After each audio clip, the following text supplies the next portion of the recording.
Welcome to this explainer. Today, we're going to completely reframe how you view your own mind, the way you learn, and your relationship with technology. For the longest time, the story around learning and productivity has been incredibly one-sided. If you couldn't keep up, or if you froze staring at a blank page, or just couldn't focus the way a traditional classroom or office demanded, well, the assumption was always that you were the problem. But today, we're tossing that assumption out the window. We're going to look at some amazing insights showing that the issue actually isn't your capability at all. It's the tools you've been forced to use. Most people do not have a learning problem. They have a friction problem. I really want you to let that sink in for a second. How many of you watching right now have spent years, maybe even decades, believing you were just a bad learner, that you were terrible at writing or focusing or organizing your thoughts? It's so easy to internalize those struggles as personal flaws, right?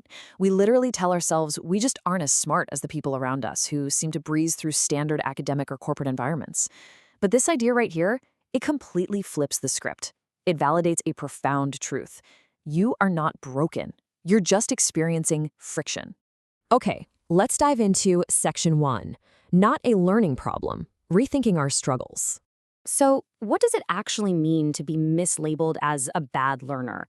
Usually, we're just looking at a massive mismatch between a person's natural cognitive style and the systems they're forced to use. Think about it. Traditional learning systems were built for a very, very specific type of mind. So I have to ask you directly, what if you were never a bad learner?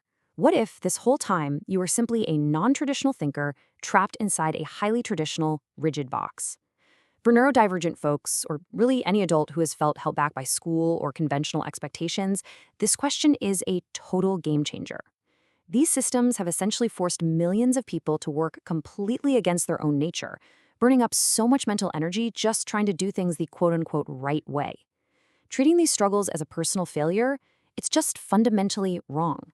It is a systemic mismatch, plain and simple. Moving on to Section 2, the invisible friction, working against your mind. So what exactly is this invisible friction? Well, you can't see it, but you can absolutely feel it. It's this silent, exhausting resistance that messes with your memory, your writing, your creativity, and your self-expression. It's that massive gap between the brilliant idea in your head and the agonizing process of actually getting it out into the world. And this brilliantly illustrates the divide. On the left side, we've got system requirements. These are the demands of traditional output, right? Rigid formatting, perfect spelling, linear writing where A absolutely must flow to B and B to C. But then on the right, look at natural thinking. Human thought is naturally nonlinear. It's messy, it's incredibly fast and spontaneous. Imagine the sheer frustration of trying to force your fast, beautiful, chaotic thoughts through this tiny, rigid funnel of standard formatting. It is completely exhausting. You aren't lacking ideas, you're just fighting the funnel. Let's actually break down what this invisible friction looks like in daily life. Have you ever had a genuinely great idea, but by the time you opened a document and started typing, poof, you completely lost the thread? Yeah, that is typing friction. Or what about staring at a massive mountain of research and feeling totally paralyzed about how to organize it? That's structural friction. Or think about the sheer mental fatigue of traditional note-taking during a lecture or a meeting. You're trying so hard to write every single thing down that you literally can't process what the person is actually saying. Again, these are not your personal failures. These are systemic barriers that are just draining your cognitive battery. And that brings us to Section 3, Capturing Thoughts at Speed, the first breakthrough. Now that we actually understand the problem is friction, we can finally shift our narrative to the enablers. We can look at the technological breakthroughs that bridge the massive gap between your messy thoughts and perfectly captured ideas. Because we're finally entering an era where technology can adapt to us, rather than forcing us to adapt to it. And the first major breakthrough is exactly this: capture thoughts at the speed they arrive. How? Through speech to text. Now, I know we usually think of voice dictation as just a neat little convenience for sending text messages, but in the context of this friction problem, it is a profound accessibility tool. Speaking out loud lets you capture raw ideas effortlessly, completely bypassing the physical and mental friction of a keyboard. You don't have to stress over spelling, punctuation, or formatting right then. You just let your natural thinking flow. So, the crucial point here is this brilliantly simple two-step workflow. Step 1, speak it. You use speech to text to capture the raw idea in all its messy, rapid glory. Step 2, shape it. And this is where AI steps in to organize the chaos. This workflow completely shifts the heavy lifting. Technology becomes strictly secondary, a support system for your natural human thought process. You're the one providing the genius, the raw material, and the creativity. The tool simply steps in to remove the friction of formatting and organizing.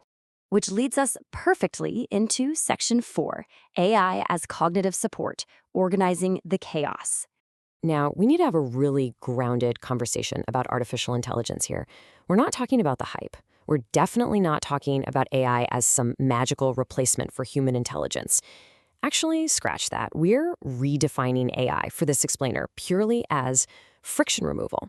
It is a cognitive support tool designed to organize, develop, and build upon your human thought. We're not viewing it as an answer generator that does the thinking for you. Think about it. When you dictate a scattered 5-minute stream of consciousness, the AI isn't inventing those ideas. It's just doing the tedious structural work, grouping similar concepts, fixing the grammar, and presenting your own brilliance back to you in a format you can actually use. It is simply the bridge between your unstructured thoughts and a cohesive output. The real transformation is not AI thinks for you, but the right tools help you think more freely. This is absolutely crucial. It's the core message of everything we're exploring today. Technology is merely the enabler for human potential. When we use AI simply to remove that invisible friction, it returns agency and control entirely back to you. You are the pilot here. The AI is literally just clearing the runway so your ideas can take off. Let's move to Section 5, Thinking More Freely, the New Reality. So, what actually becomes possible when people stop fighting their own minds and finally use tools that fit their unique cognitive style? We've covered the problem, we've looked at the tools, but let's see how this builds into a broader human truth. When individuals who have felt held back their entire lives finally find the right support, we don't just see a spike in basic productivity. Reducing invisible friction rapidly expands 4 deeply human traits: curiosity, creativity, confidence, and willingness to learn. When learning and expressing yourself no longer feels like trudging through waist-deep mud, well, you naturally become more curious. You start taking more creative risks. Your confidence absolutely soars because you can finally see your true capabilities reflected back at you. And your willingness to learn new things, it skyrockets simply because that lingering fear of systemic failure is finally gone.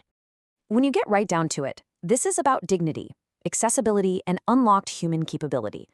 The deeply personal experience of finally being able to express your thoughts without all that friction, it connects to a massive, broader societal shift. We are moving toward building systems that actually respect and empower non-traditional thinkers and learners. It's about creating a world where your value isn't determined by how well you conform to an outdated, rigid system, but by the actual quality of your ideas and your completely unique human perspective. The future is not about replacing human thinking. It is about building tools that help people think more freely. If you have ever, even for a moment, felt like a bad learner, I really hope this explainer has shown you that the problem was never your mind. It was always the friction. We're finally entering an age where our tools can match our minds, opening up a future of just incredible possibility. So, what could you achieve if you stopped fighting the friction today? Thank you so much for exploring this with me. Go embrace the tools that work for you and see what your mind can really do when it's completely free.